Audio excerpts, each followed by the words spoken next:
Hello दोस्तों, welcome to easy stock. आज हम एनालिसिस करते हैं कोचिन शिपयार्ड का, जिसने आज ही 3.5 रुपए का डिविडेंड दिया है।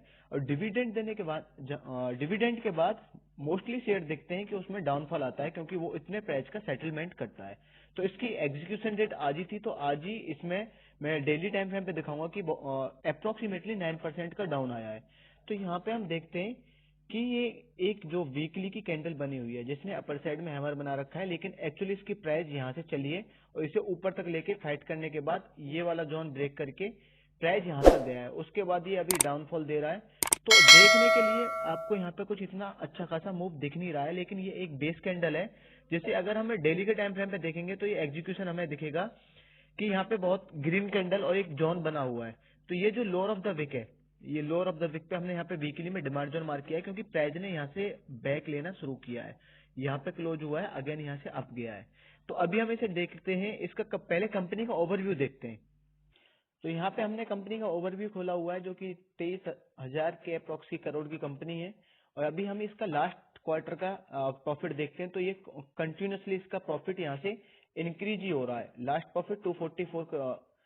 तो ये यहाँ पे इसका जो प्रोमोटर्स की होल्डिंग्स भी 72% है। ये सबसे अच्छी बात होती है कि अगर प्रोमोटर्स के पास होल्डिंग ज्यादा होती है तो वो कंपनी को में मतलब प्रॉफिट होने के बहुत ज्यादा चांस होते हैं। इसका डेप्थ हम देखते हैं, तो डेप्थ इसमें डेप्थ भी बहुत कम है। यहाँ पे डेप्थ टू इक्विटी 0.13 है, तो जो कि ये भी एक काफी अच्छा इंडिकेटर।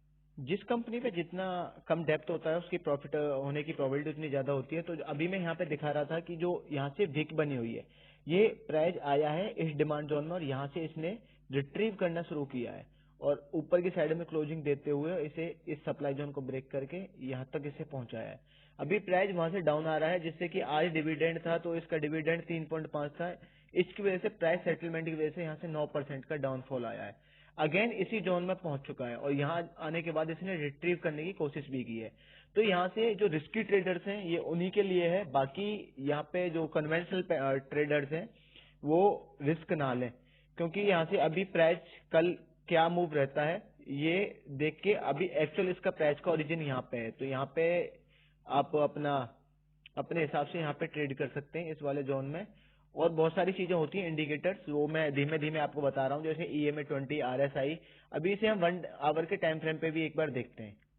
तो यहाँ पे 1 आवर का ये टाइम फ्रेम खुल चुका है। ये वाली जो कैंडल यहाँ पे बनी हुई है, जहाँ से प्राइस ने रिट्रीव किया है, अभी ऊपर डेथ क्रॉस ओवर बन रखा है, जिसकी वजह से प्राइस डाउन आने की प्रोबेबिलिटी ज्यादा दिख रही है। लेकिन अगर यहाँ से प्राइस अगेन अप साइड में जाता है, तो ये प्राइस यहाँ तक जाने की प्रोबेबिलिटी बहुत ज्यादा है, क्योंकि बीच में कोई भी रेसिस्टेंस है नहीं। अगर प्राइस डाउन आता है तो इसे बीच में रोकने वाला भी कोई नहीं है, तो ये प्राइस अगेन इस डिमांड जोन पे जाके चलने की बहुत ज्यादा प्रोबेबिलिटी है। तो अपने हिसाब से ट्रेड करें। कोई भी स्टॉक अगर एनालिसिस कराना है तो प्लीज कमेंट करें, शेयर करें, सब्सक्राइब करें। ऐसे ही एनालिसिस करके खुद सीखें और खुद से ट्रेड करें। थैंक यू दोस्तों।